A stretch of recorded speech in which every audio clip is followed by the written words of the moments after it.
Pues hoy es el último día de esta exposición y en él nos toca desarrollar, según el programa, un intento de definición del concepto de ciencias humanas. Voy a seguir el resumen que de este mismo tema, y se lo anuncio a ustedes para los interesados en ello, el resumen que de este tema precisamente sale en el número 2 del Basilisco, una revista que la mayor parte de ustedes me consta que conocen, que sale uno de estos días, y entonces voy a tenerme a este resumen, que a su vez es el resumen de la obra extensa. De manera que voy a hacer un resumen de un resumen, por decirlo así. Pero creo que será suficiente para dar una idea de por dónde vamos. Se trata de exponer, o se puede organizar esta exposición en 4 partes. En la primera, una discusión del concepto de ciencias humanas, el estado de la cuestión, diríamos, para subrayar los problemas de este concepto tal como los vemos. En segundo lugar, una brevísima mención al concepto de sujeto operatorio, que ya hemos mencionado días anteriores. En tercer lugar, el núcleo de la distinción y el concepto, basado sobre el concepto de metodologías beta en cuanto contrapuesto a metodologías alfa. Y, en cuarto lugar, pues unas indicaciones también muy ligeras, porque no habrá ya tiempo, orientadas a contrastar esta distinción y esta definición de ciencias humanas con otras distinciones pues más o menos vigentes o utilizadas ampliamente según diferentes perspectivas. Empezamos pues por el principio. En cuanto a al estado de la cuestión, diríamos, a la discusión del concepto de ciencias humanas, yo creo que se podría empezar por subrayar este punto, que la expresión ciencias humanas es uno de los conceptos que yo creo que podríamos llamar más traidores que cabe imaginar como expresión. Traidor por esta razón, porque aparentemente es el concepto sencillísimo, obvio, trivial, ciencia humana, y sin embargo, seguramente es uno de los conceptos más oscuros, por lo menos en cuanto a mí se me alcanza, de los conceptos más oscuros inmediatamente en cuanto le aplicamos un mínimo análisis noseológico. De suerte que yo me atrevería a decir que aquel que vea en la expresión ciencias humanas un concepto claro, que lo vea con claridad, es el que más oscuridad tiene acerca de este concepto, ¿verdad? Esta sería la paradoja. El que lo vea más claro es el que lo tiene más oscuro. En realidad, este concepto de ciencias humanas, pues como todo concepto, inmediatamente se puede desdoblar en un momento, un aspecto, un plano de tipo intencional, la intención, y otro momento, aspecto de tipo extensional, la extensión, la denotación del concepto. Dos momentos que tienen entre sí relaciones muy importantes, dialécticas, y que aquí tampoco podemos considerar. Vamos a exponer rapidísimamente cómo sonaría este concepto de ciencias humanas cuando lo consideramos intencionalmente y cuando lo consideramos extensionalmente, y después las relaciones que brotan entre ambos. Intencionalmente, el concepto de ciencias humanas nos remite, al parecer, al concepto de un conjunto de ciencias que, al parecer, tendría que ver con el hombre, con el hombre o con lo humano del hombre. Ciencias que se preocuparían del hombre o de lo humano del hombre. Y entonces, inmediatamente, en virtud de esta definición, este concepto de ciencias humanas instauraría una dicotomía con las ciencias que no son humanas. Habría ciencias humanas y ciencias no humanas. O bien otras dicotomías similares, puesto que, como sabemos, lo damos por supuesto, la expresión ciencias humanas, relativamente reciente, pues prácticamente es intercambiable con otras expresiones parecidas, como puedan ser ciencias culturales, ciencias del espíritu, ciencias sociales, incluso la tradición francesa, que prácticamente, de todas ellas, sobreentiende de algún modo la expresión ciencias humanas, que, repito, inmediatamente nos pone enfrente de un conjunto de ciencias que serían ciencias no humanas.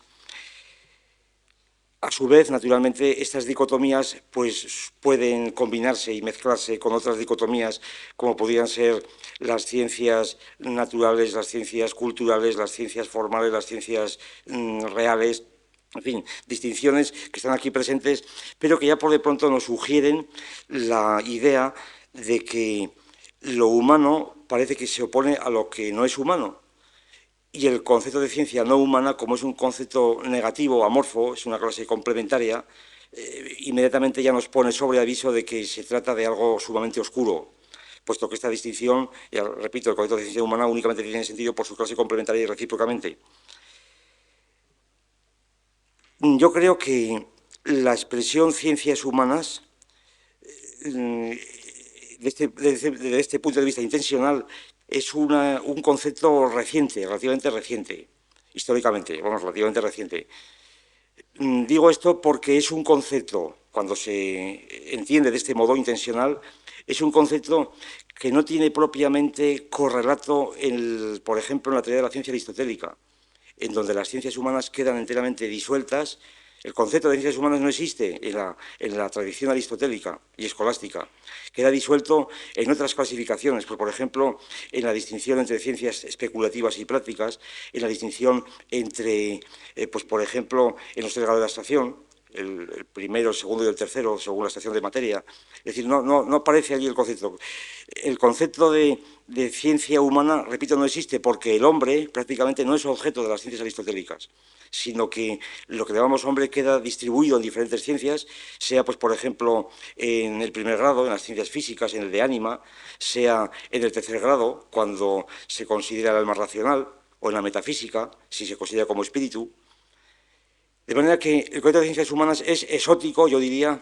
como tal concepto intencional, ¿verdad? Intencional. Luego veremos que extensionalmente la cosa es diferente. Pero intencionalmente no hay tal concepto en la doctrina de la ciencia, por ejemplo, aristotélica, ni tampoco en la doctrina de la ciencia, por ejemplo, escolástica, en donde, si nos fijamos en Juan de Santo Tomás como un paradigma de toda esta tradición, allí las distinciones son distintas. Pues, por ejemplo, ciencias humanas se oponen a ciencias divinas, por ejemplo, a ciencias divinas. La distinción de Juan de Santo Tomás, famosa, y de los escolásticos en general, entre ciencias por abstracción y ciencias por participación, tampoco se superponen y se coordinan con la noción de ciencias humanas y ciencias no humanas. Porque las ciencias por participación, es decir, las ciencias prácticamente por participación, según la revelación, según la profecía, según el testimonio, los diferentes tipos de ciencias por participación, que vienen a ser las ciencias teológicas, las ciencias cuyos principios serían dados por la fe y por la revelación, subordinadas a las ciencias de los beatos, etcétera. Las ciencias por participación, en gran parte, cubren lo que hoy llamaríamos ciencias humanas, como podría ser la ciencia de la religión, pongamos por caso, pero que no son ciencias humanas, son ciencias divinas, no solamente por el tema, sino también por el origen, no serían ciencias humanas, en la doctrina escolástica de la ciencia. Por consiguiente, la noción de ciencias humanas, intencionalmente, ya vemos que es sumamente oscura, por de pronto porque no es fácilmente encajable en tradiciones tan importantes como estas que estoy hablando. Es seguramente una distinción que tiene que ver con un proceso muy amplio, aquí no podemos comentar, de secularización, diríamos, del reino de la gracia en el reino de la cultura. La oposición naturaleza-gracia, que aparece en Leibniz claramente todavía, y por supuesto, transformada paulatinamente en el reino de la cultura, la gracia como sobreañadida a la naturaleza, ¿verdad?, que presupone la naturaleza, pero la desborda de algún modo. Cuando este reino de la gracia se va convirtiendo, particularmente en el idealismo clásico alemán, en reino de la cultura, aquí es donde va saliendo el concepto intencional de ciencias humanas que de algún modo llega hasta nosotros. Son las ciencias del espíritu, las ciencias de la cultura. Rotacker, pues la expresión Geist der Wissenschaften parece ser que aparece por primera vez en la traducción alemana de la lógica de Mill, pero ha sido utilizada sin duda en círculos hegelianos y del propio Schelling. Es un concepto reciente, entonces, el concepto reciente de ciencias humanas, ciencias del espíritu y ciencias de la cultura. Y, por tanto, un concepto que, por sí mismo, como basta reflexionar lo que acabo de decir, está envuelto en conceptos pues, filosóficos y metafísicos del calibre de estas distinciones de naturaleza y cultura o de gracia y naturaleza. Por tanto, un concepto esencialmente oscuro, desde el punto de vista noseológico. puesto que incluye naturalmente el concepto de hombre. Desde el punto de vista extensional, en cambio, extensional, es decir, denotativo, ciencias humanas significa, por de pronto, la expresión, pues una nube, un conjunto de ciencias que se pueden enumerar, un conjunto finito, naturalmente enumerable, como pueda ser pues la lingüística, la economía política, la etnología, ¿verdad?, la ciencia de las religiones, un conjunto finito de ciencias, una nube de ciencias que, al parecer, todas ellas convendrían en ser humanas, en ser humanas. La ventaja del concepto intencional, del concepto extensional, es obvia, yo creo. Es que fácilmente, y al margen de cualquier opinión que tengamos sobre el hombre, fácilmente nos permite establecer correspondencias con otras clasificaciones clásicas de las ciencias, porque aproximadamente la nube de conceptos denotativos de ciencias humanas se pueden ahora sí comparar con otras clasificaciones de otros, realizar de otras perspectivas. Por ejemplo, y para atenderme únicamente a los que he citado anteriormente, para no introducir más coordenadas y más confusión en este problema tan complejo, por ejemplo, las ciencias humanas inmediatamente se nos coordinan aproximadamente con las ciencias por participación, por un lado de Juan Santo Tomás, con las ciencias prácticas de Aristóteles, por ejemplo, y particularmente con una clasificación interesantísima de un español, por decirlo así, de Ibn Hassan de Córdoba, del siglo X, como sabemos, que distingue una famosa clasificación muy olvidada y al parecer pues completamente secundaria, pero que nosotros le hemos dado, o hemos intentado recuperarla porque a nuestro juicio tiene una importancia central como precedente de la teoría de las ciencias humanas que vamos a mantener. Ibn Hassan distinguía las ciencias en dos grupos, a saber, ciencias, decía él, comunes o generales a todos los pueblos, y entre ellas incluía, pues, por ejemplo, las matemáticas, la medicina, etcétera, y ciencias particulares de cada pueblo. Y allí incluía, por ejemplo, nada menos que el derecho, la lingüística, la gramática, la teología. Es una cosa interesante que la teología y la religión, que, por ejemplo, Juan de Santo Tomás, lo diríamos los cristianos, las consideras como ciencia de la participación, aquí quedan automáticamente reducidas a la condición de ciencias particulares de cada pueblo. Evidentemente, las ciencias particulares de cada pueblo, por la enumeración que acabo de hacer, corresponden casi aproximadamente a lo que hoy llamaríamos las ciencias humanas, aproximadamente. Y, naturalmente, la connotación de Ibn Hassan nos permite, o la reinterpretamos nosotros, precisamente en este sentido, de que las ciencias humanas son, en cierto modo, ciencias particulares de cada pueblo, como luego veremos. Son ciencias, o comienzan a ser ciencias particulares de cada pueblo. En este sentido, en que, por ejemplo, las autodefiniciones de las ciencias, cuando se dice que la lingüística es la ciencia del lenguaje humano, en el mejor caso, parece esto, o que la historia es la historia de la humanidad, todo esto parece excesivamente pretencioso, no corresponde efectivamente al estado de estas ciencias actualmente, porque la historia de la humanidad es un concepto de algún modo, yo diría que sin sentido, no tiene sentido, porque la humanidad no existe, está haciéndose. Entonces, la historia de la humanidad es realmente difícil de considerarla como un concepto científico. Y entonces, lo que los historiadores hacen, yo diría que es, pues, por ejemplo, la historia de los egipcios por los griegos, o la historia de los griegos hecha por los alemanes, pero no historia de la humanidad. Es decir, historia particular de cada pueblo, o la historia de los aztecas por los españoles. Y cuando hablamos de gramática o de lingüística, pues podríamos afirmar que hay una lingüística española hecha desde el latín, pongamos por caso, o viceversa, es decir, también desde una perspectiva determinada de cada pueblo, al margen de la cual sería imposible completamente poder proceder, un poco a la manera como es imposible hablar de un sistema decimal sin hablar de algún sistema decimal, desde el dual, el octal o el decimal, el que sea, ¿no? Pues esta situación correspondería o sería un modo de elaborar el concepto de Ibn Hassan de las ciencias particulares de cada pueblo. Ahora bien, tanto el concepto extensional como el concepto intencional son totalmente confusos. Basta que analicemos un poco lo que acabamos de decir. Intencionalmente, porque evidentemente no se trata de designar un adjetivo, el hombre, ¿verdad?, lo humano,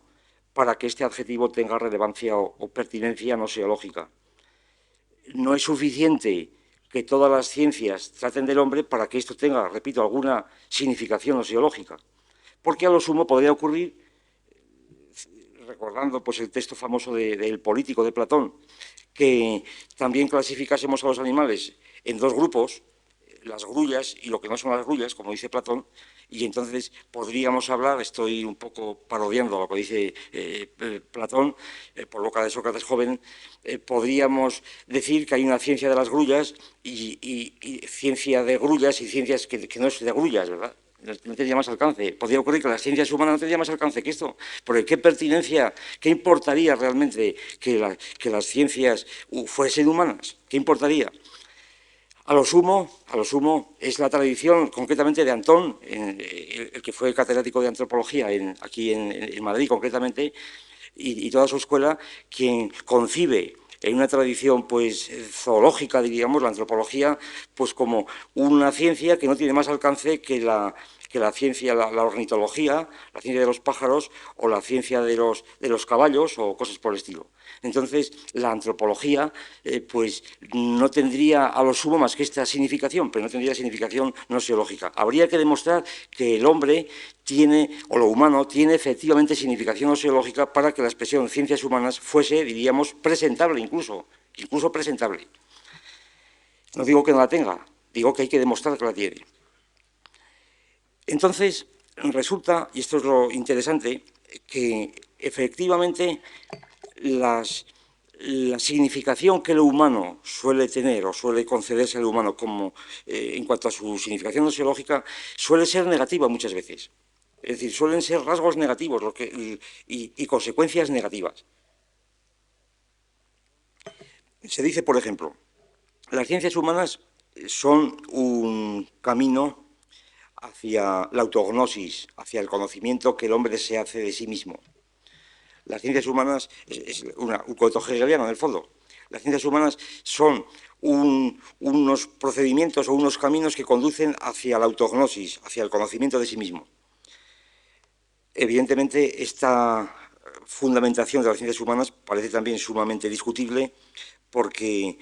por de pronto, la autognosis o al conocimiento de sí mismo tanto se llega por las ciencias físicas, seguramente, como por las ciencias humanas, lo llamado ciencias humanas. Y porque, además, las ciencias humanas, si no previamente se da un concepto de hombre, tampoco tiene sentido el decir que el hombre sea algo que es lo característico de las ciencias humanas, porque ¿acaso las ciencias físicas no tratan también del hombre? ¿Y acaso la biología no trata del hombre? Es decir, ¿acaso el hombre no está también tratado por las ciencias físicas? Y el hombre entra íntegramente en el campo de las ciencias físicas. Y únicamente cuando estamos presuponiendo esta petición de principio, las ciencias humanas son aquellas que tratan del hombre que es tratado por las ciencias humanas. ¿Verdad? Solamente en este círculo vicioso tendría algún sentido, en principio, porque en virtud de que considerar que es más humano, si no partimos previamente de una distinción entre espíritu y cuerpo, o entre alma y cuerpo, ¿por qué razón vamos a considerar más humano al espíritu que al cuerpo? Vamos por caso. Y si se dice que el espíritu es la cultura, ¿es que acaso los animales no tienen cultura? Es decir, la expresión entonces ciencia humana y ciencia cultural parece que en absoluto es pertinente para señalar dos clases de ciencias o dos tipos de ciencias, por de pronto. Entonces la significación de esta expresión ciencias humanas como autognosis depende enteramente de lo que entendamos por hombre y lo que entendamos por humano en cuanto adjetivo de la ciencia. Y le decía que seguramente hay dos propiedades, que voy a tomar aquí como punto de referencia para seguir la tradición, dos propiedades que suelen ser atribuidas al hombre y suelen ser incluso definiciones del hombre, muchas veces, que cuando se contemplan noseológicamente suelen tener efectos negativos. Estas dos propiedades o determinaciones, o como quiera llamar, del hombre, son, diríamos, la reflexividad y la libertad. Los hombres son seres capaces de reflexionar sobre sí mismos. Omnis inteligencia, intelligit essentiam suam, que dice Liber de Causis, en toda la tradición española también, en la escuela del traductor de Toledo. La inteligencia, toda inteligencia tiene como característica el reflexionar sobre sí misma, el ser presente ante sí misma. El hombre, como depositario de esa inteligencia, tendría la capacidad de reflexionar sobre sí mismo y esta reflexión serían las ciencias humanas. Pero otra vez resulta que esta noción de reflexión sobre sí mismo es totalmente oscura, absolutamente oscura, porque esa reflexión, como tantas veces se ha dicho, obligaría a convertir al sujeto en objeto, al convertir al sujeto en objeto, al convertir al propio sujeto que está reflexionando sobre sí mismo en objeto de su reflexión, lo desvanece como tal sujeto, pierde su condición misma. Y al margen de las objeciones al concepto de reflexividad puramente metafísica, puesto que la reflexión de algo sobre sí mismo, la relación reflexiva, parece, por lo menos este es el criterio que nosotros mantenemos, que no tiene ningún sentido originario, sino que únicamente podríamos decir que hay una relación reflexiva cuando es construida a partir de otros procesos del cálculo de relaciones, pero por sí misma no tendría sentido, sería una definición típicamente metafísica.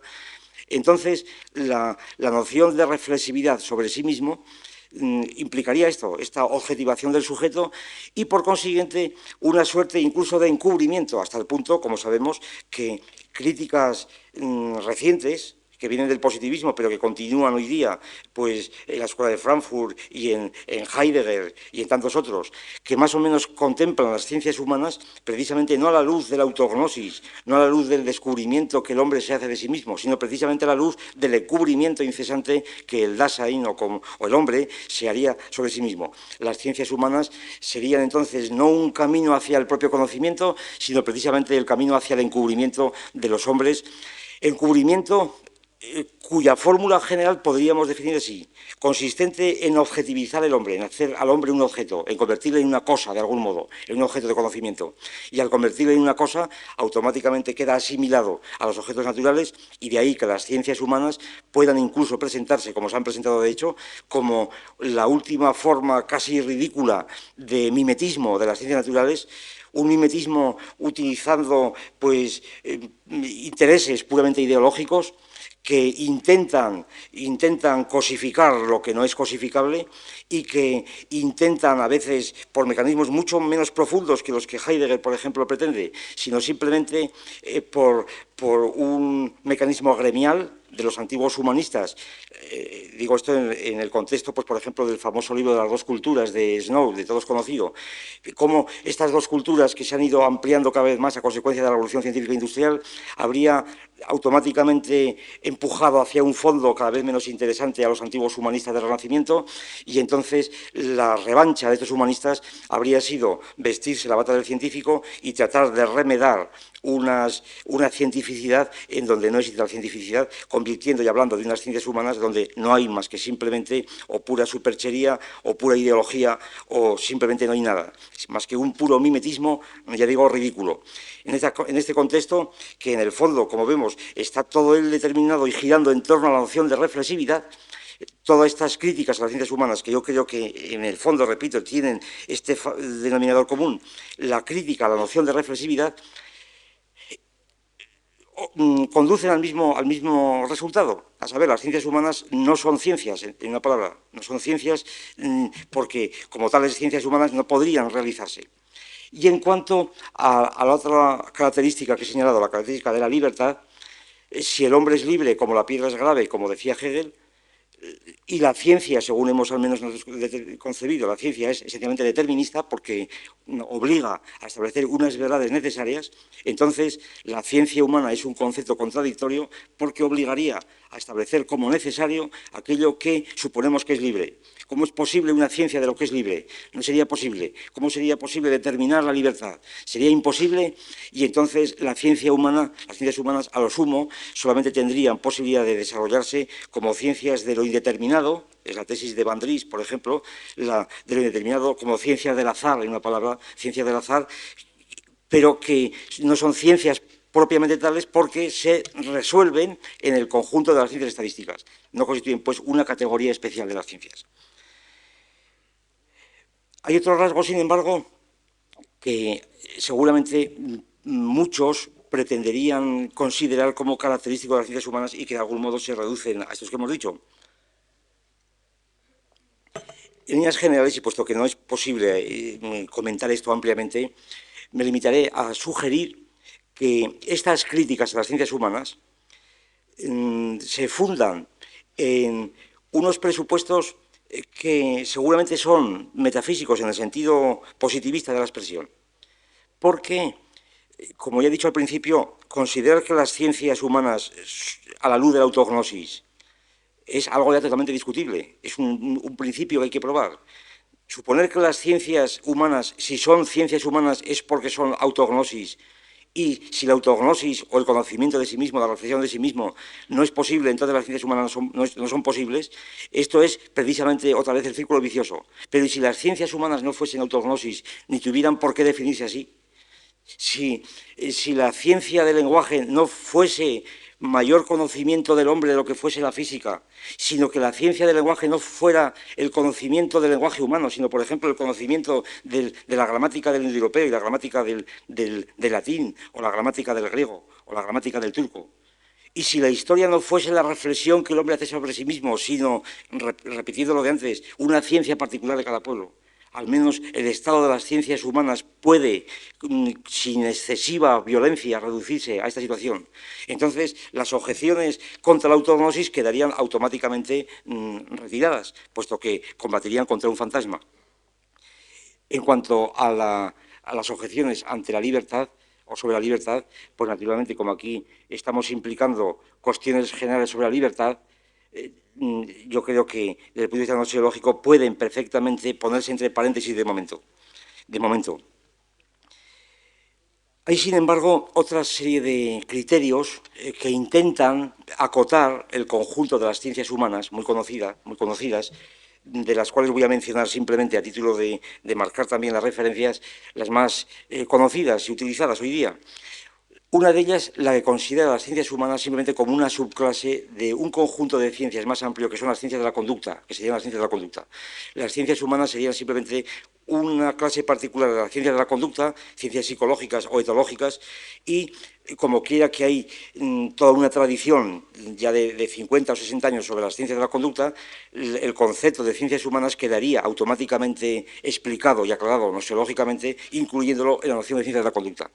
Pero, sin embargo, y aun reconociendo a la teoría de la ciencia de la conducta la importancia enorme de establecer un puente, precisamente, entre las ciencias de animales y las ciencias de hombres, de establecer el puente que marca precisamente la conducta, particularmente cuando se elabora etológicamente, me parece que es completamente imposible tratar de reducir la noción de ciencias humanas a las ciencias de la conducta. Hay ciencias humanas que en modo alguno pueden definirse como ciencias de la conducta, sencillamente porque su campo no incluye conductas. Basta citar, por ejemplo, el caso de la lingüística estructural, el caso de la propia economía política, en un cierto nivel de la economía política, en donde las conductas están efectivamente consideradas, pero absorbidas en estructuras que de algún modo son incluso anteriores a la conducta y que presuponen y organizan la conducta. Me refiero sobre todo a las llamadas ciencias culturales, en cuanto se oponen precisamente a las ciencias psicológicas y se oponen al psicologismo. El clásico es White, como sabemos, pero en general la polémica y el conflicto constante entre las ciencias culturales y las ciencias psicológicas como ciencias de la conducta es suficientemente ilustrativa al respecto. Hablar por ejemplo,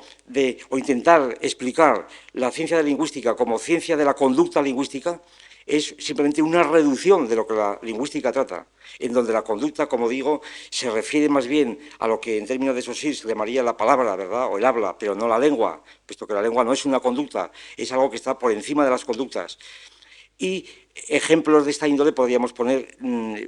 hasta cansarnos en todo lo que se refiere a las ciencias culturales. La crítica, repito, incesante de las ciencias culturales al psicologismo, incluso el postulado de la necesidad de remontar el psicologismo para poder alcanzar el estado de una ciencia cultural, manifiesta, me parece claramente, que no se puede de ninguna manera definir las ciencias humanas por las ciencias de la conducta, aun cuando haya efectivamente una intersección importante entre ambos tipos de ciencias, precisamente intersección que tendremos que explicar con la teoría de las ciencias humanas que intentamos esbozar. En cuanto a otras definiciones muy conocidas, como puedan ser las ciencias hermenéuticas, las ciencias de la comprensión, el Verstehen, en fin, todas estas doctrinas también procedentes del idealismo alemán, más o menos, de Dilthey, pues adolecen seguramente noseológicamente de que el concepto de comprensión, de hermenéutica, no es propiamente, creemos, noseológico, sino más bien epistemológico, y que no es exclusivo tampoco de las ciencias humanas, puesto que el concepto de hermenéutica, de interpretación de signos, es por de pronto también propio de las ciencias zoológicas, que también interpretan signos, de la medicina, por ejemplo, y por consiguiente que las ciencias hermenéuticas, si no se redefine previamente lo que es la hermenéutica, si no se define la ciencia de los símbolos, y los símbolos nos remiten a la cultura y a la cultura humana, etcétera, pues no, por sí misma no creemos que constituya ningún concepto, ya digo, presentable del concepto de ciencias humanas. Es simplemente un hablar por hablar, un hablar confuso, donde la confusión va aumentando la confusión y en donde, repito, la claridad parece escapársenos a medida que brilla más, ¿no?, y que luce más. Entonces, la situación que yo diría de la expresión ciencias humanas, por esta rapidísima referencia que acabo de hacer, la situación es verdaderamente difícil porque las ciencias humanas, lo humano, tiene que mostrar que tiene significado noseológico y hasta ahora no lo hemos demostrado. O por lo menos en la presentación que he hecho, no parece claro en absoluto que lo humano sea más significativo, repito, para el concepto de ciencia que pueda serlo, pues por ejemplo, que pueda serlo el caballo o la grulla de Platón. Hay dos significados de humano que efectivamente tienen inmediatamente, necesariamente tienen una significación noseológica. Dos significados de ciencias humanas que inmediatamente nos ponen quizás sobre la pista de significados noseológicos. El primero es un significado que podríamos llamar y llamamos etiológico, causal. El segundo es una significación que llamamos temática. Ciencias humanas, sencillamente, sería una expresión que se entiende simultáneamente y confusamente también en un sentido etiológico y en un sentido temático. Etiológicamente, ciencia humana quiere decir ciencia que está construida por los hombres, ciencia construida por el hombre. Y naturalmente podrá decirse cualquiera, desde una posición racionalista, esto es un puro pleonasmo, es una redundancia, porque ¿quién sino el hombre puede hacer la ciencia?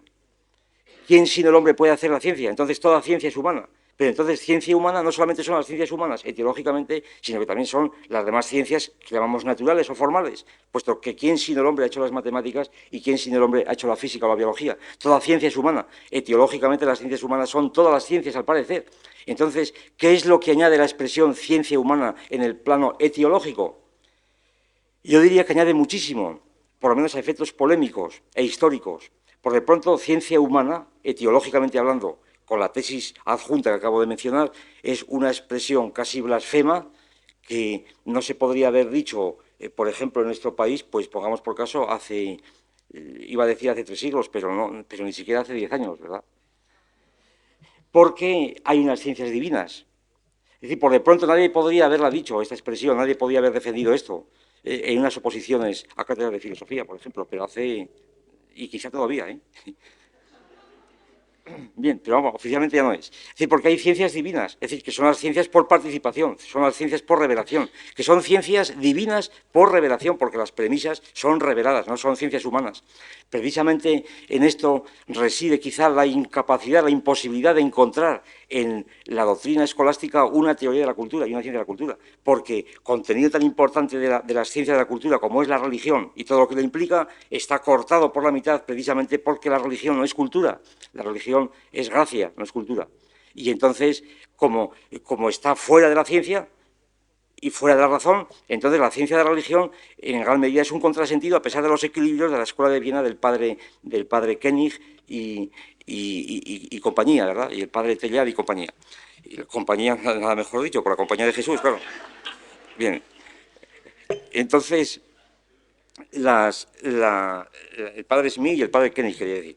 estas ciencias etiológicamente humanas, por un lado, entonces, ya nos ponen de frente al concepto de ciencias por participación,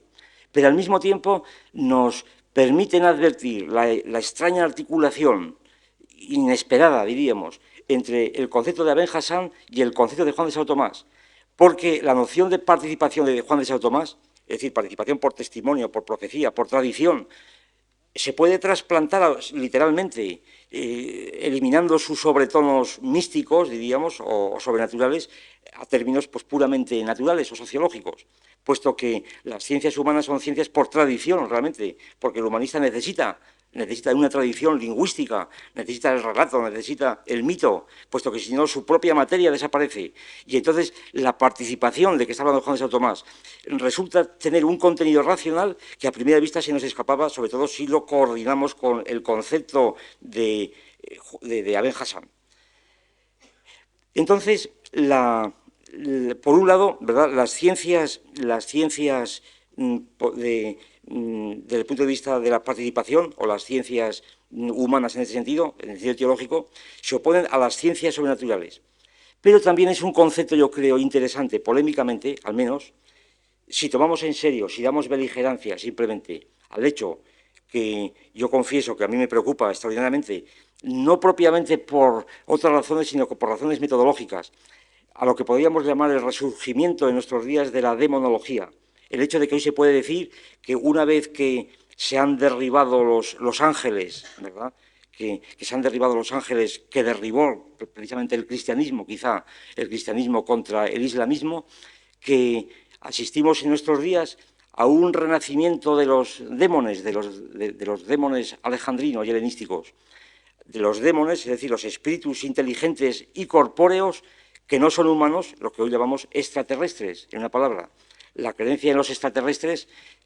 creencia, como saben, que al margen de lo que cada uno pensemos, está acreditada objetivamente por el hecho de que sumas enormes que países tanto como la Unión Soviética como Estados Unidos invierten en la observación de los fenómenos extraterrestres, lo cierto es que esta es la creencia objetiva, cualquiera que sea cómo se interprete esta cuestión. Y sabemos perfectamente, Sendi, Colosimo, etcétera, etcétera, que hay toda una tendencia a interpretar a las ciencias como teniendo su origen en una revelación de demones, diríamos, demoníaca, si no divina, demoníaca. Y por otra parte, las ciencias zoológicas o la tendencia a reconocer en los animales rudimentos de ciencias también atenúa notablemente el concepto de ciencia humana que podía tenerse hace un siglo, en donde hegeliano realmente, en donde el hombre era el único ser dotado de espíritu, hegeliano y cartesiano, el único ser dotado de espíritu y por consiguiente capaz de hacer ciencias. Tanto el punto de vista zoológico, las ciencias de los animales, etiológicamente animales, la tradición epicúrea, como la tradición demoníaca alejandrina, pues obligan, me parece a mí, a dar importancia al concepto etiológico de ciencia humana. En cuanto al concepto temático, pues es evidente que el concepto temático de ciencia humana significa más o menos esto. Las ciencias humanas son aquellas que en sus campos, por sus temas, tratan del hombre. La dificultad, repito, de estas definiciones es que del hombre tratan todas las ciencias, no solamente las que llamamos humanas, sino también las físicas. Entonces se trata de encontrar un criterio, y ya vamos avanzando porque se me ha echado el tiempo encima, encontrar un criterio para determinar una definición noseológica de esta presencia temática, de esta significación temática de las ciencias humanas, que al mismo tiempo incorpore la definición etiológica. Esta definición es, en el fondo, una definición de hombre. Si nosotros suponemos, en principio, que las ciencias, desde el punto de vista racionalista, y negando, por supuesto, el carácter demoníaco de las ciencias, negándola, por hipótesis, si ustedes quieren, reconociendo de algún modo antecedentes zoológicos, pero considerando que tiene sentido prácticamente exclusivo la tesis de que las ciencias, la física, las matemáticas, la lingüística, son etiológicamente humanas, Entonces, evidentemente, el concepto de lo humano tendrá automáticamente sentido nosiológico si tomamos como referencia de lo humano la propia ciencia. Es decir, la ciencia que aparezca en los campos nosiológicos será, por de pronto, algo que nos clasificará inmediatamente unas ciencias que tienen a la propia ciencia en su campo y otras que no tienen a la ciencia en su campo. Evidentemente, esta distinción, al mismo tiempo que incorpora la condición de reflexividad en un modo especial que habíamos dicho, al mismo tiempo nos determina, por una parte, un criterio fijo, quizá muy restringido por esta razón, porque inmediatamente se me dirá que entonces estamos reduciendo metódicamente las ciencias humanas a aquellas ciencias que tratan de la ciencia, que entonces, según este criterio del humano, únicamente del humano con sentido nosiológico, únicamente podríamos llamar ciencias humanas a aquellas que tratan de la propia ciencia, como podría ser la historia de la ciencia o la teoría de la ciencia si fuera una ciencia ella misma. Bien, para abreviar, el modo de proceder en este problema sería el siguiente, o es el siguiente en el camino que hemos seguido. Que la propia ciencia, y por ciencia vamos a entender propiamente los componentes de esta ciencia que hemos estudiado en la teoría de ciencia categorial y particularmente el sujeto nosiológico. En cuanto al sujeto operatorio, el sujeto nosiológico es el científico, diríamos, tal como lo hemos definido, y el sujeto operatorio, eminentemente, en cuanto a sujeto que hace operaciones, es evidentemente, por de pronto, un criterio del humano, por de pronto, como pueda serlo el místico o el asesino. Decir, como se dice tantas veces, esto es humano, o qué humano es, cuando alguien pues hace cualquier cosa, claro, qué humano es, pues no iba a ser gatuno, no iba a ser, claro que es humano, porque humano tanto es, naturalmente, el campo de Auschwitz como un anfiteatro de una facultad de medicina, todo es humano, entonces aquí humano no significa nada. Por tanto, por de pronto quiere decir que la noción de reflexividad y de libertad que hemos dicho aparece ya, al menos geométricamente, entre comillas, diría yo, definida, si lo humano lo restringimos por de pronto al sujeto nosiológico que por de pronto es tan humano, digo, como pueda serlo un asesino o un místico o un humano que, como se dice por ahí ordinariamente, es muy humano. Muy humano también es el científico, en cualquier caso, y quitando todo tipo de valor a esta definición. Entonces, la cuestión reside en el hecho, en la observación fundamental, de que este sujeto nosiológico que aparece en los campos científicos, en los campos de algunas ciencias, y no en otras, este sujeto nosiológico aparece precisamente, por una parte, reconocido como tal sujeto nosiológico, porque en el conjunto de todas las ciencias resulta que hay algunas en donde aparecen efectivamente sujetos que se parecen extraordinariamente a lo que llamamos el sujeto operatorio nosiológico, que se parecen extraordinariamente, así como hay también categorías que de algún modo se parecen extraordinariamente a algunas ciencias. Pongamos por caso, la economía política, la razón económica, para decirlo así, pues es simplemente una modulación de actividades anteriores a la constitución de la economía política, vamos a suponer que sea en la fisiocracia, la opinión de Marx en el siglo XVIII, la razón económica, digamos, de Quesnay, por ejemplo, pues es enteramente similar a la razón económica de Colbert o de cualquier financiero o banquero o hombre de Estado que utilizase la razón económica, hasta el punto que la economía política puede considerarse como un episodio más dado dentro de la categoría. Otro ejemplo, la propia lingüística, el lingüista, el gramático, no está haciendo otra cosa, de algún modo, sino reproducir de algún modo las propias funciones que hace el propio hablante. Y esto se puede aclarar mucho más si tomamos como referencia doctrinas como pueda ser la de Chomsky, por un lado, la de Jacobson, por otro, la teoría de los metalenguajes que están incorporados al propio lenguaje. Entonces resultaría que hay un conjunto de ciencias que se caracterizan por esto, por de pronto, porque en sus campos efectivamente aparecen unas categorías que se parecen extrañamente a las ciencias y porque los propios científicos de determinadas ciencias resulta que por una parte o bien valga la expresión rápida, se rebajan hacia la condición de los propios términos que tratan esas ciencias o bien elevan esos términos a la condición de científicos. Unos ejemplos rápidos.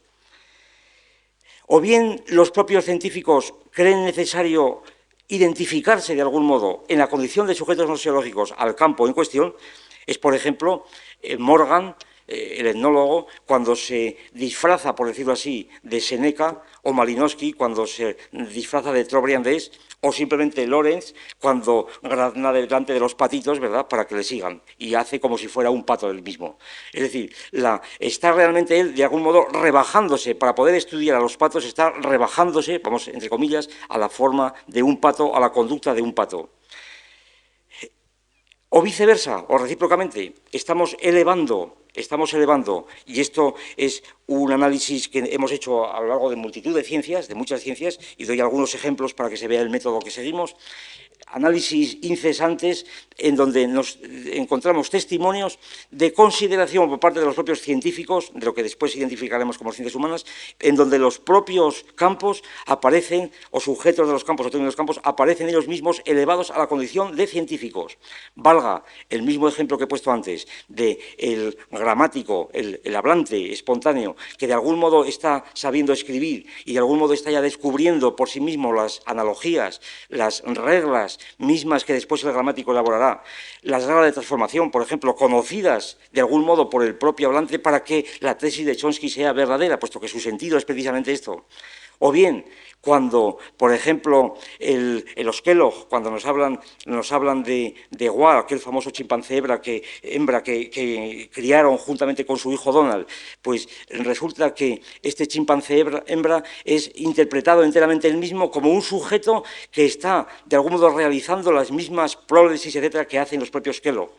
O todavía más, cuando ahora en las ciencias etológicas, cuando von Fries, por ejemplo, nos habla de las abejas y entonces nos dice que en la danza del coleteo las abejas se comportan como unos verdaderos sujetos científicos, lo dice literalmente von Fries, por ejemplo, porque ellos pueden predecir la distancia a que está la fuente del alimento, la dirección que van a tomar, etcétera, etcétera. En una palabra, hay multitud de datos de economistas, por supuesto, de cualquier testimonio de científicos de las llamadas ciencias humanas o etológicas que podamos considerar, en donde se advierte constantemente una aproximación de los campos al propio sujeto noseológico. Entonces, el sujeto noseológico para nosotros es simplemente el hilo conductor, como es evidente, el sujeto operatorio. Y abreviando, simplemente y admitiendo de momento esta definición de sujeto noseológico, que tendría que ser mucho más ampliada, particularmente con la introducción del concepto de relaciones apotéticas, que llamamos relaciones a distancia, relaciones no porque admitamos la relación a distancia, ni mucho menos, sino porque las operaciones supondrían precisamente la conexión a distancia de los objetos que se aproximan o se separan. Entonces, suponiendo simplemente esto, pasaríamos ya a la tercera parte de este relato, por decirlo así, tan apresurado, puesto que la materia es tan abundante que simplemente con dar la idea de por dónde vamos yo me sentiría ya por satisfecho. Pasamos ya al concepto mismo de ciencias humanas que se derivaría de esta doctrina del cierre categorial. La situación es la siguiente. Partimos de las ciencias tal como las hemos presentado días anteriores, como estos círculos cerrados y recluidos, a ser posible, a sus teoremas, a las partes mínimas que van proliferando de la forma que hemos dicho, separándose unos de otros, y tratamos de ver si un subconjunto de ese conjunto de círculos, en ese subconjunto es pertinente noseológicamente, según las premisas que venimos trayendo, es pertinente el adjetivo humano, entendiendo por humano esta definición que hemos dado ahora, a saber, aquello que tiene que ver con el sujeto operatorio, diríamos racional, de algún modo, lógico, en el sentido de logos, o asimilable al sujeto operatorio. Si es pertinente esta definición, y en qué medida es pertinente. Y en este sentido es en donde introducimos inmediatamente ya el concepto, cuyo alcance habrá que determinar en cada caso, el concepto de metodologías beta. El concepto es el siguiente. Las ciencias humanas,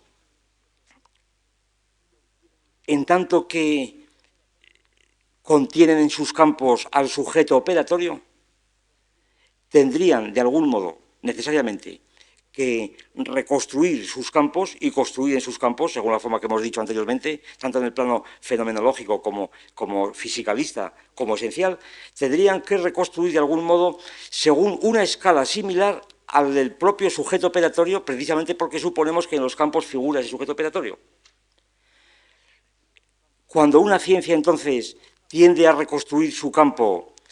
a la misma escala, por decirlo así, del propio sujeto noseológico, entonces esta ciencia estaría procediendo según las metodologías beta. Esta ciencia procedería según la metodología beta. Para poner un ejemplo, como otro cualquiera, cuando el científico del derecho, y más concretamente el científico del derecho romano, está interpretando la figura del prétor en la época clásica, el prétor que, como sabemos, ofrece entre sus tareas principales una fórmula al iudes, al juez, al jurado, fórmula que contiene nada menos que una demostración, concepto típicamente científico, diríamos. Entonces, de algún modo, para poder interpretar el sentido que la ciencia del derecho romano, diríamos, puede dar a sí misma, el romanista,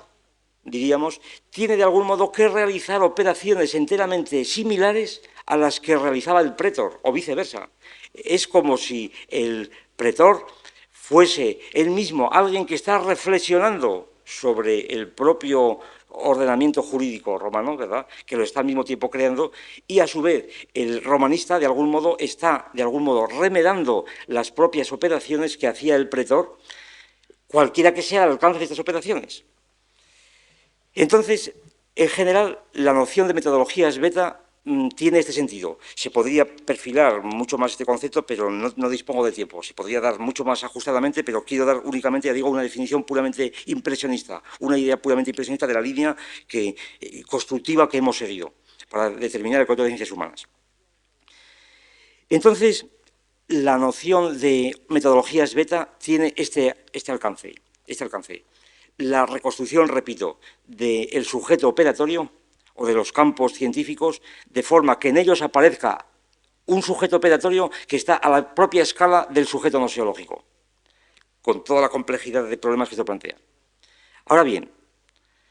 según la metodología del cierre categorial, y aquí viene la presentación, digamos, dialéctica y problemática del concepto de ciencia humana,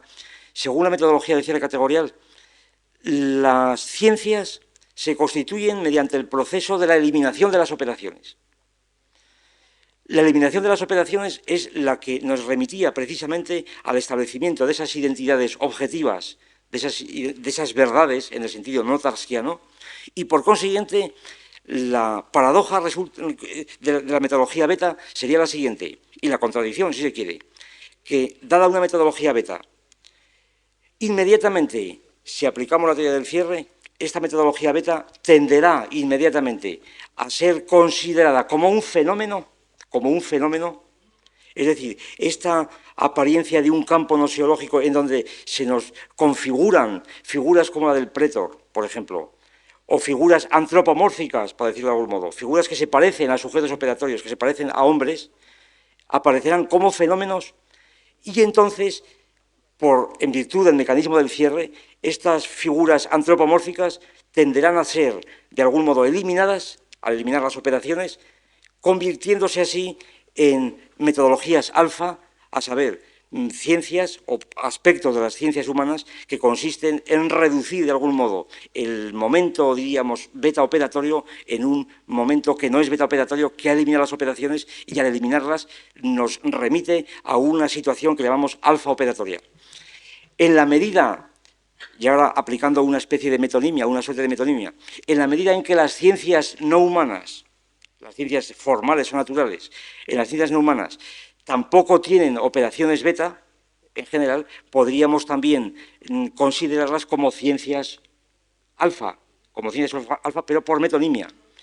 Y en la medida, todavía más, en la medida en que en general podría advertirse que toda ciencia natural incluso procede históricamente, en general, de un periodo antropomórfico en donde, de algún modo, se pensaban las operaciones con los astros o con los metales, etcétera, como si fueran operatorias, como fueran operaciones demiúrgicas, en la medida en que ha habido también, históricamente al menos, un proceso de eliminación de esas operaciones, también podrían considerarse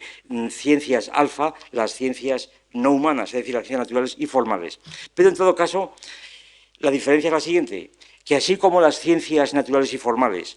el recuerdo de sus componentes antropomórficos, por ejemplo, el Sol percibe a la Luna o percibe a la Tierra, ¿verdad?, y la atrae, pongamos por caso, como quiera, Santo Tomás, por ejemplo, los astros teledirigidos de Santo Tomás, quiere decir que no hace tan lejos, ¿verdad?, que estas cosas se pensaban. En la medida en que, sin embargo, hoy día nadie tomaría en serio las tesis de Santo Tomás, pongamos por caso, en este aspecto por lo menos, resultaría que podríamos considerar el componente alfa de las ciencias naturales y formales simplemente como residuos o reliquias puramente históricas, mientras que las ciencias llamadas humanas, en este sentido, tendrían que volver constantemente a su componente fenoménico, puesto que son sus fenómenos internos, sus fenómenos propios, y puesto que presuponíamos que no hay una ciencia sin consideración de sus propios fenómenos. Entonces, las metodologías beta y las metodologías alfa son, como acabo de, o como podrá verse por la exposición que acabo de hacer, son una distinción esencialmente dialéctica porque introducen inmediatamente, por su propio concepto, introducen una suerte de relación dialéctica en donde las metodologías alfa son exigidas fenoménicamente porque son proporcionadas a su objeto. Quiero decir, así como parece evidentemente desproporcionado por el objeto, desproporcionado, el tratar de decir, el ejemplo anterior, que el Sol percibe a la Tierra cuando la atrae, y por tanto hay que eliminar ese antropomorfismo, en cambio, resultaría, por la misma razón, desproporcionado a su objeto, tratar de decir que el chimpancé o el sultán de los monos de Keller, que es un autómata, en la teoría de Gómez Pereira o de Descartes, porque realmente esto es tan metafísico como el otro. Decir que el chimpancé es un autómata, por la misma razón habría que decirlo de los hombres también, y no solamente de los chimpancés. No hay ninguna razón de cortar por el hombre y decir que únicamente el hombre es el que tiene capacidad operatoria, la teoría ocasionalista, pero los animales no la tienen. Tan metafísico es, repito, hoy día, por lo que sabemos hoy de la etología, retirar al chimpancé el carácter antropomórfico, diríamos, es decir, el carácter operatorio, el carácter lógico, inteligente de hombre o de animal que no pertenezco a la Liga de los Derechos de los Chimpancés, ¿verdad? Pero, en fin, a la Liga de la Liberación de los Chimpancés. Pero, sin embargo, la consideración de los chimpancés como inteligentes es algo que hoy día es indiscutible, completamente indiscutible. Entonces, tan metafísico, digo, es retirar a los animales, a ciertos animales, su condición de operatoriedad, como atribuírsela a los seres naturales. En este sentido, diríamos que es proporcionado el antropomorfismo a los campos, pero la razón por la cual las metodologías alfa propenden a eliminar este carácter operatorio de sus campos no es que no sea proporcionado, sino que no puede, al parecer, conducir a verdades, al menos según la teoría de la verdad que mantenemos. O si se quiere todavía más, que aquí, y aquí está la pertinencia noseológica de esta definición que estamos ensayando o esbozando, que aquí resultaría que la verdad tarskiana volvería a tener una significación estricta, porque ahora la verdad consistiría precisamente en el isomorfismo literal entre las operaciones del sujeto noseológico con sus modelos, que ya son modelos isomorfos reales, y las operaciones de los sujetos del campo al que pertenece, en la medida en que esos sujetos también son operatorios. Aquí el isomorfismo y la verdad tarskiana podría tener una redefinición, y recíprocamente podríamos considerar la generalización del concepto de verdad tarskiano como una contaminación del concepto de verdad que se aplica a las ciencias humanas, entre comillas, etológicas y humanas, una contaminación a las ciencias formales y naturales. Entonces, de este concepto de ciencias humanas como ciencias que parten de una metodología beta para regresar necesariamente a la metodología alfa, la dialéctica de las ciencias humanas podría sintetizarse de este modo, con todo esquematismo, que en cuanto proceden por la metodología beta, las ciencias humanas son verdaderamente humanas y etológicas, en el sentido de que están proporcionadas a su campo. Pero lo que es discutible es que sean ciencias, cuando se mantiene la metodología beta. Lo que es discutible es que sean ciencias, por lo menos en virtud de la teoría de cierre categorial. Y cuando se regresa al plano, a la metodología alfa, entonces podremos sin duda alcanzar el estado de una ciencia, pero lo que es discutible es que tenga pertinencia entonces llamar a esta ciencia humana. Cuando son alfa, entonces diríamos, todavía para esquematizar más en la fórmula, las ciencias serían ciencias pero no humanas, o no más humanas, que podríamos decir ciencia de las grullas o de los caballos. Pero cuando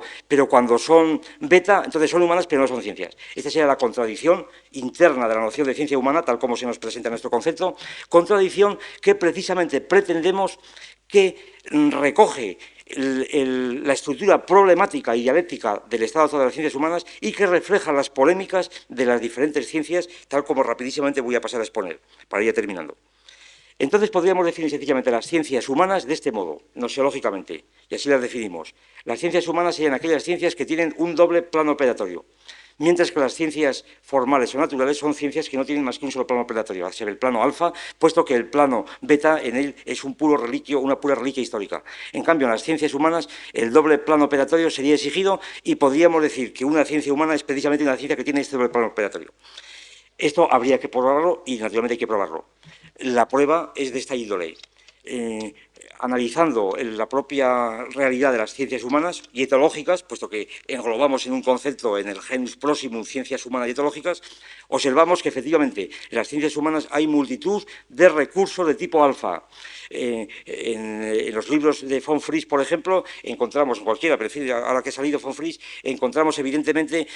curvas, por ejemplo, en la danza del coleteo, en donde se nos da la distancia de la fuente, en las fisas, se nos dan ordenadas el número de vueltas por 15 segundos, se establece una curva que es enteramente comparable a cualquier curva termodinámica de cualquier otro tipo. Es simplemente una curva estadística donde se supone, por supuesto, que las abejas no tienen en absoluto una comprensión operatoria de estas ciencias o de esta curva. Pero en cambio, en las propias obras de von Fries, para seguir con el mismo ejemplo, encontramos otro tipo de diagramas que están allí presentes y de los cuales la teoría de la ciencia tiene que dar cuenta. Es decir, de esos diagramas que están allí presentes en las propias ciencias, de este tipo. Es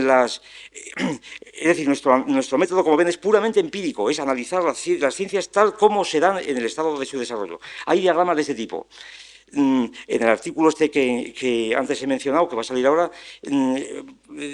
comparo estos dos diagramas simplemente, pues la ley de Snell, tomado de un libro de física, y la ley el diagrama de von Fries también, en donde aparece el Sol, la colmena, la danza del coleteo, el diámetro de la danza, unas líneas virtuales punteadas, ¿verdad? Unas líneas virtuales que van del diámetro hasta la dirección del Sol, el ángulo que forman con la dirección del Sol, y las líneas virtuales que forman en la óptica, pues la normal, las líneas de prolongación del rayo antes de la refracción, etcétera, o de la reflexión. La diferencia aquí es notoria, porque así como es completamente imposible, es absurdo, carece de sentido, tratar de atribuir el rayo virtual de la óptica a la propia realidad o al propio rayo, pongamos por caso, en cambio, toda la argumentación etológica, en este caso y en otros muchos, se basa en que las propias abejas perciben algo parecido a lo que percibe el observador, el científico, cuando está analizando la conducta de las abejas. Si se suprime este isomorfismo, entonces absolutamente la argumentación se desploma.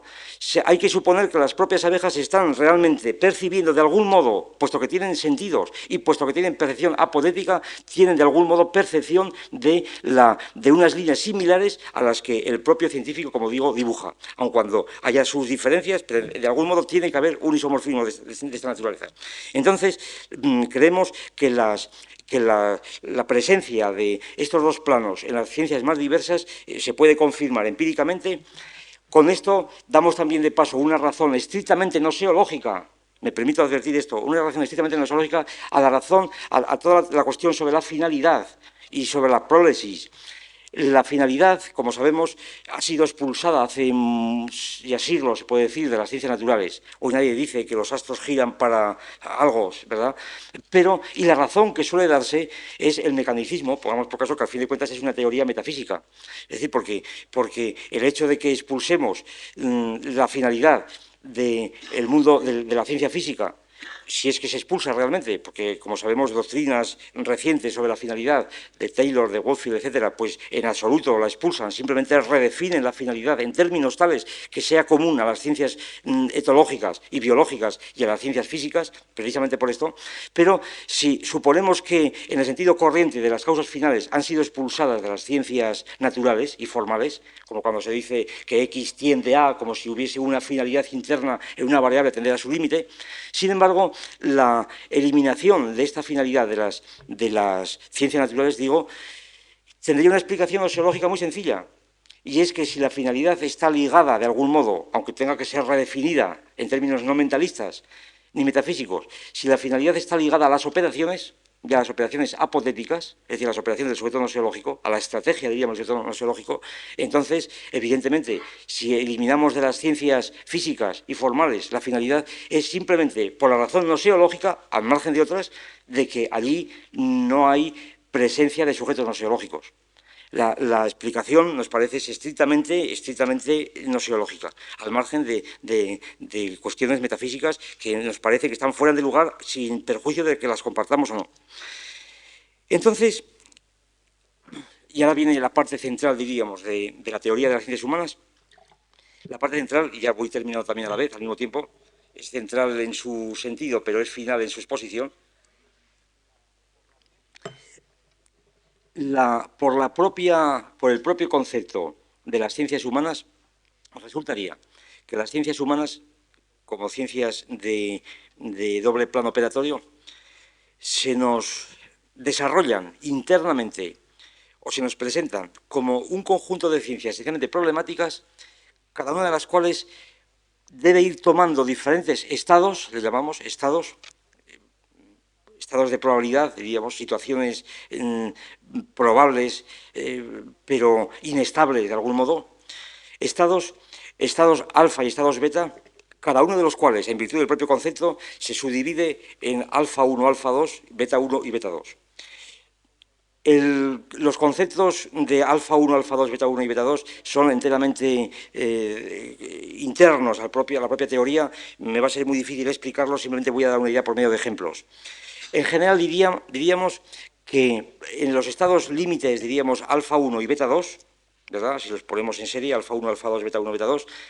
los estados alfa 1 y beta 2, las ciencias humanas dejan de ser ciencias para convertirse en alfa 1 en ciencias naturales, simplemente, y en beta 2 para convertirse en prácticas, en tecnologías, diríamos, por ejemplo, políticas o económicas. Las ciencias limitan sencillamente con lo que no es ciencia, sin perjuicio, ciencia humana, sin perjuicio de que sea tan importante como la propia ciencia humana. Pongamos por caso la prudencia. Las ciencias humanas más próximas al concepto de ciencias, tal como la teoría que mantenemos, se alcanzarían en los estados que llamamos alfa 2 y beta 1. Una idea muy somera de estos estados. Las metodologías alfa 1 significarían la eliminación prácticamente radical, total, de los fenómenos beta-operatorios. Es decir, partiendo de ellos, como hemos dicho, el regresus hacia la eliminación de las operaciones culminaría en la eliminación de las operaciones y en la conversión del contenido de la ciencia originalmente humana en una ciencia prácticamente natural. El ejemplo que podríamos poner más rápido, ya que no hay tiempo, es, por ejemplo, la reflexología, es decir, del estudio de la conducta de animales o de hombres operatoria, diríamos, de algún modo, pasaríamos, en las cuales las unidades son operatorias, pasaríamos a la determinación de ciertos factores que están más atrás de estas unidades que pueden ser operatorias, como puedan ser neuronas o como puedan ser, en general, circuitos nerviosos, que ya no son operatorias y que nos remiten o que nos transforman realmente la psicología en fisiología, pongamos por caso, en el mejor caso, aunque muchas veces se siga llamando fisiología. Un ejemplo rapidísimo, aunque es muy ilustrativo, casi no me resisto a ponerlo, también los pongo más ampliamente en este artículo, pero un ejemplo rapidísimo que yo creo que daría idea de lo que significaría la ciencia alfa 1 de un modo escondido. Un ejemplo que está tomado de una proposición que pasa muchas veces como una proposición etnológica. Es la proposición, todas las casas tienen puerta. Una proposición que parece resultado de una inducción, de una generalización, y que parece similar a proposiciones de este tipo de la lingüística. Todas las oraciones tienen sujeto, aunque sea falsa, ¿verdad?, o discutible, o la proposición biológica, todos los organismos a cierto nivel tienen células, todas las casas tienen puerta. ¿De dónde procede la evidencia de esta proposición? ¿Es una evidencia inductiva? Es decir, es la enumeración completa de las casas que hemos visto en las diferentes tribus, sociedades, pueblos, ciudades. Es una definición puramente, evidentemente no es inductiva, aunque podría serlo, es una definición tautológica, es decir, se funda simplemente en la definición de casa, que hemos dicho que la casa es algo que tiene, un edificio que tiene puerta, y por consiguiente la evidencia es puramente lingüística, puramente tautológica. Evidentemente esta respuesta, que puede tener cierta elegancia, es a todas luces nos parece insuficiente, porque la evidencia no es de ese tipo, se refiere a algo real, al hecho efectivo, empírico, físico, de que las casas tienen puerta. Entonces, ¿en qué se funda esta evidencia? Que es, ya digo, al principio, al parecer, beta operatoria, porque podría suponerse que el hecho de que todas las casas tengan puerta es o deriva de un mecanismo difusionista a partir de la imitación de unas operaciones por otras, de otros sujetos, exactamente igual que se puede extender en grandes círculos el propio lenguaje o el hecho de que las casas tengan aleros o balcones. La respuesta, para terminar, sería la siguiente. Esta proposición evidente, de las pocas que son totalmente evidentes en enología, todas las casas tienen puerta, en el fondo no sería una definición beta, sino que sería alfa, puesto que si las casas no tuvieran puertas serían tumbas. En una palabra, las casas están pensadas, cuando la proposición es evidente, como albergues, diríamos, de organismos que necesitan intercambio con el medio, según las leyes de la termodinámica, y por consiguiente topológicamente son toros, tienen que tener un agujero con el exterior, cualquiera que sea la forma que la puerta tenga, y entonces la evidencia de esta proposición, que aparentemente es una proposición etnológica, todas las casas tienen puerta, resulta que es una evidencia de tipo biológico o incluso físico. Y por consiguiente, aquí la ciencia, bajo el nombre de una metodología beta, estaríamos regresando realmente a unos planos de tipo alfa 1. En cuanto a las metodologías alfa 2, distinguimos dos situaciones esenciales, una situación 1 y situación 2, según que la regresión sobre las operaciones tenga lugar desde un punto de vista puramente genérico o puramente específico. Ahora partimos de las operaciones beta, pero no para regresar a factores que están antes de las operaciones, sino para partir de las operaciones, combinar esas operaciones de las que partimos como fenómeno de tal manera que la composición de esas operaciones ya no es beta operatoria, sino que es, por ejemplo, estadística. Un ejemplo rapidísimo también. Si fingimos o suponemos varias personas en un recinto en el que ha estallado un fuego, estas personas, si hacemos caso a la psicología de Kurt Lewin, tenderán a salir en línea recta por el camino más corto. Y entonces, como quiera que se producirán tropiezos, etcétera, se producirá en este recinto una situación similar a la que puedan tener las moléculas de un gas encerradas en un recipiente. Es decir, se producirá una situación puramente estadística. Las composiciones serán debidas al azar, por ejemplo, pero evidentemente no podríamos atribuir a los individuos que están saliendo en línea recta, según los principios de la psicología topológica, no podríamos atribuirles ningún principio físico, por ejemplo, la ley de la inercia, como pretendía Winiarski, por ejemplo, pues esto sería ridículo.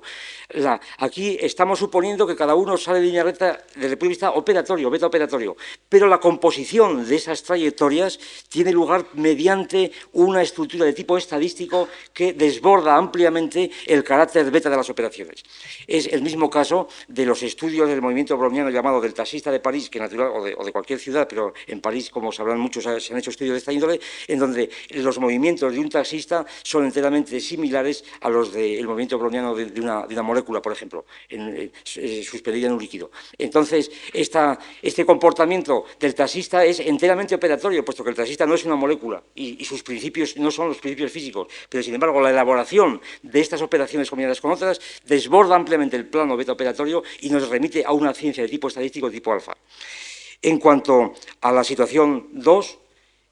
se produciría cuando estas operaciones también son a su vez desbordadas, pero mediante criterios que ya no son genéricos, sino específicos. El ejemplo, para poner uno solo, sería la lingüística estructural, sería la propia teoría de los tipos ideales, por ejemplo, de Max Weber, o la propia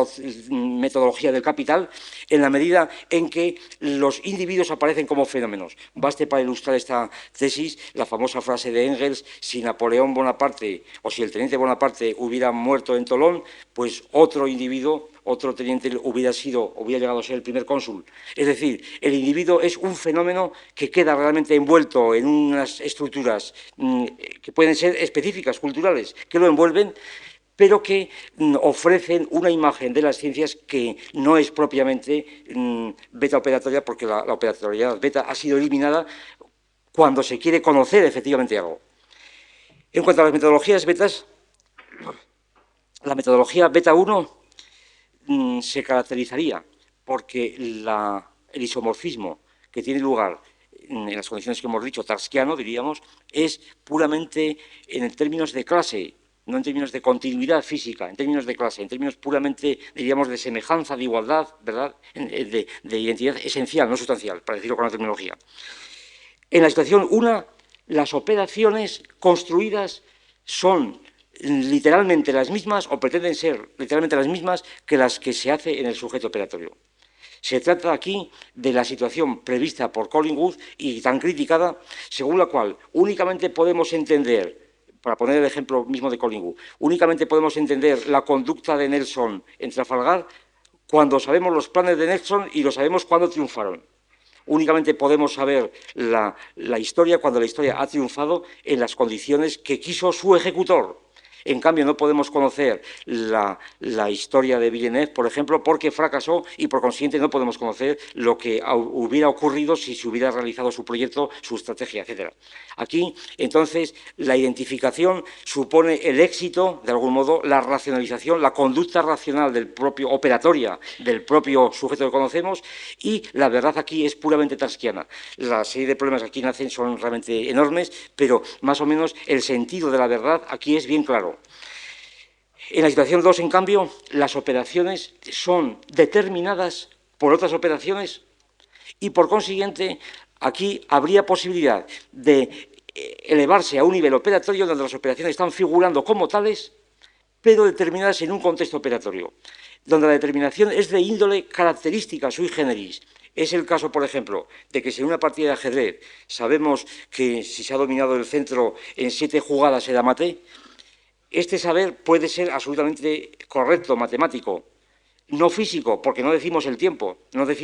que tiene que durar cada jugada, ni la velocidad, pero sabemos que se trata de una organización, de un curso de operaciones, las jugadas son operaciones, que determinan las operaciones de cada uno de los jugadores.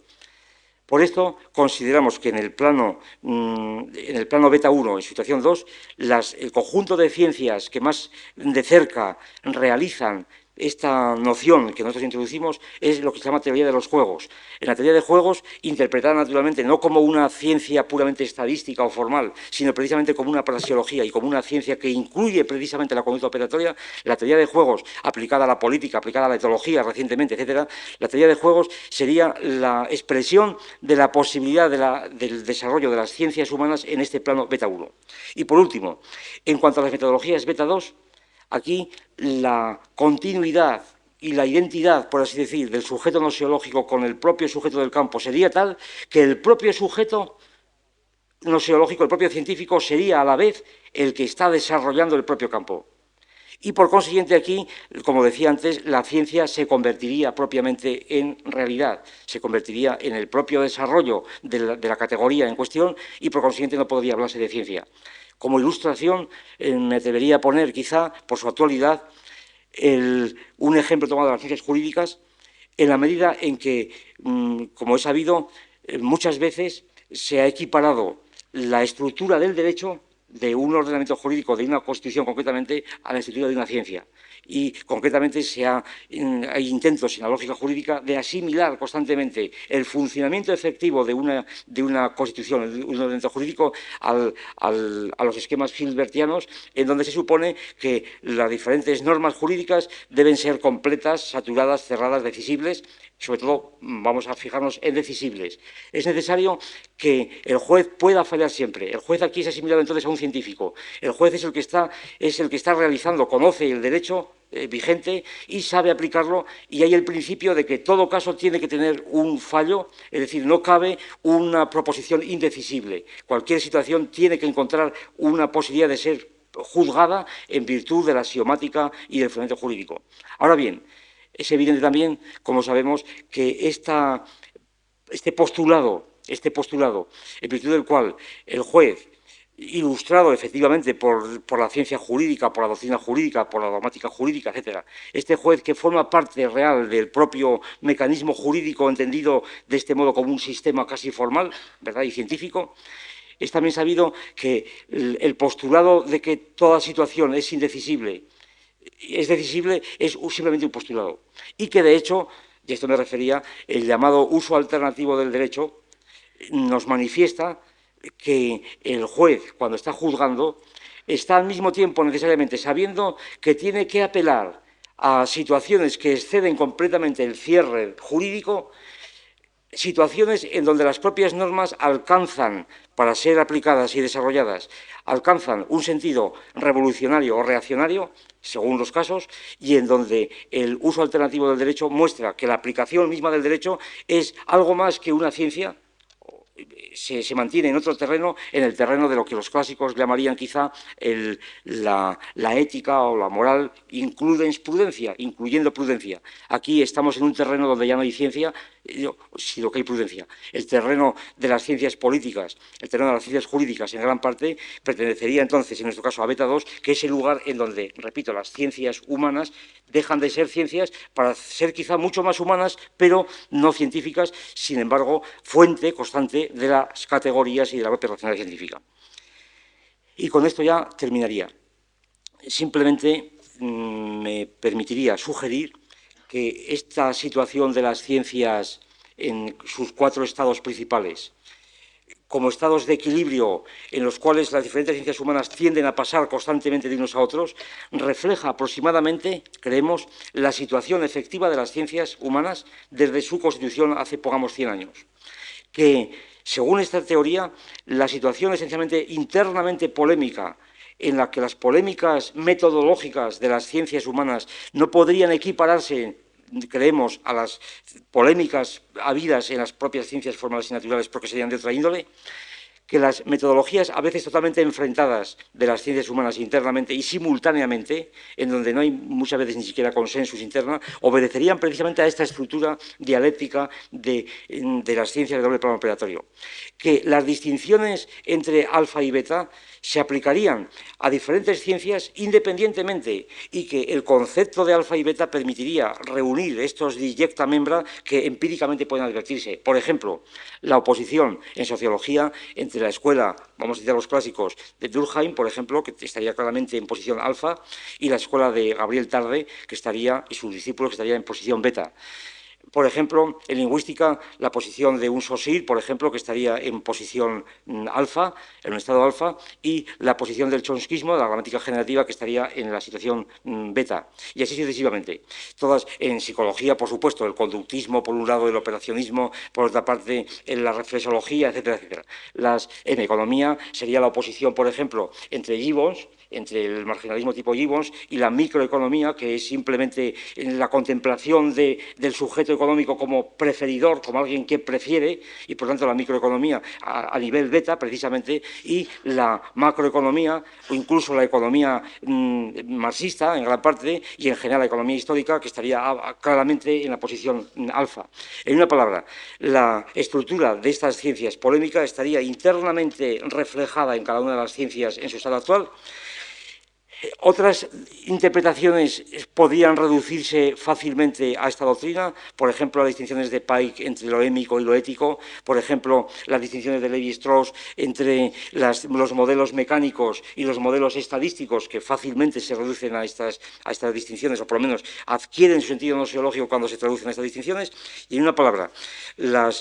creemos que la teoría de las ciencias humanas, que de este modo obtenemos, de algún modo refleja e interpreta la estructura actual de las ciencias, estructura problemática, internamente problemática, el sentido característico de la verdad en estas ciencias, su subordinación a la propia práctica ejercida, operatoria, en el sentido de la verdad, y la polémica interna entre estas ciencias. Con esto yo pues daría ya por terminado la exposición de este cursillo, agradeciendo a todos ustedes y a la Fundación Mars que me hayan dado la oportunidad de presentárselo, y no tengo nada más que decir. Únicamente, si ustedes quieren que hablemos ahora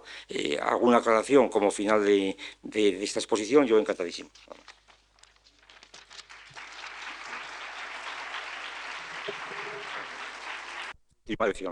La publicación general de la obra se va a publicar posiblemente el año que viene. Estamos en tratos con algunas editoriales, dada el volumen tremendo de la obra, que va a invertir por lo menos 3 tomos de 600 páginas. Y naturalmente las editoriales se lo piensan, pero ya hoy precisamente he obtenido prácticamente la seguridad de que aparecerá la obra completa hacia el año que viene, ¿no? Hacia febrero. Pero esta última parte, es decir, la teoría de las ciencias humanas, el resumen, mejor dicho, un resumen, aparece, como decía, en el Basilisco, en el número 2, que se publica en Oviedo, en fin, ustedes lo conocerán, y el que le interese, ya aprovecho para decirlo, basta con que escriban al apartado 360 para que reciban el Basilisco, ¿verdad? Sí, esa es la cuestión.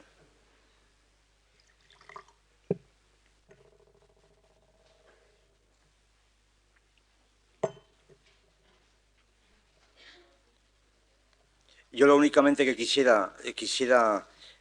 rogarles que, como ustedes muchos habrán podido apreciar, dada la limitación del tiempo de que he dispuesto, que no juzgasen enteramente toda esta teoría por mis palabras. Es decir, que la teoría está por encima de mí. No solamente porque hemos intervenido muchos en hacerla, sino que yo he sido un humilde representante de la teoría, por así decirlo, ¿verdad? Y que la teoría es más compleja de lo que yo aquí he podido dar idea de ella, obviamente. Bueno, pues nada.